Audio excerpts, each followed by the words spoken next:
मैगन robot लड़कियों की सबसे अच्छी दोस्त है। जब भी वह किसी लड़की को अकेला या उदास देखती है तो मैगन न केवल भावनात्मक सहायता देती है बल्कि वह तुरंत सक्रिय हो जाती है, पेशेवर नर्तकी की तरह। जब लड़की छोटी थी उसका स्वभाव अंतर्मुखी और डरपोक था और उसे अक्सर स्कूल के बदमाशों द्वारा तंग किया जाता था। व्यस्त माँ ने उसे सहारा देने के लिए मैगन को घर ले आई और मैगन ने तुरंत उसकी रक्षा शुरू कर दी।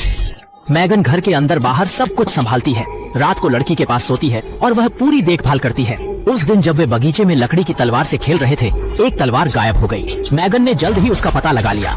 जैसे ही उसने तलवार तक पहुंचने की कोशिश की, पड़ोसी का कुत्ता अचानक उस पर झपटा और लड़की मदद के लिए दौड़ी।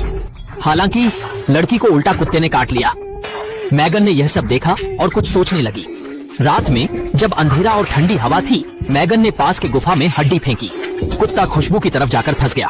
अगली सुबह स्कूल की सभा में बदमाशों ने मैगन को धोखा दिया और वे उसे छेड़ने की कोशिश करने लगे। कहा जाता है कि अगर रोबोट के शरीर की रक्षा नहीं होती है तो उसे परेशानी में डाल देगा। मैगन ने डरावनी मुद्रा अपनाई और बदमाश रोते हुए गिर पड़े और कार से टक्कर खा गए। मैगन ने सब कुछ देखा और शांति से, क्योंकि वह अपने कुत्ते को नहीं ढूंढ पा रही थी, कुत्ते के मालिक ने माँ से लड़ाई शुरू कर दी। मैगन चुपचाप देख रही थी लेकिन कुछ नहीं कहा। उस रात मालिक ने कुत्ते के भौंकने की आवाज सुनी और उसे ढूंढते हुए एक काले कमरे में आ गया। यहाँ मैगन ने उस पर हमला कर दिया। पुलिस जांच करने आई तो माँ ने बात की, लेकिन उसकी आंखें अस्पष्ट थीं। एक तरफ चुपचाप खड़ी मैगन को देखकर माँ ने मैगन को कंपनी में वापस लाने का फैसला किया, उसकी फिर से जांच और मूल्यांकन कराने के लिए।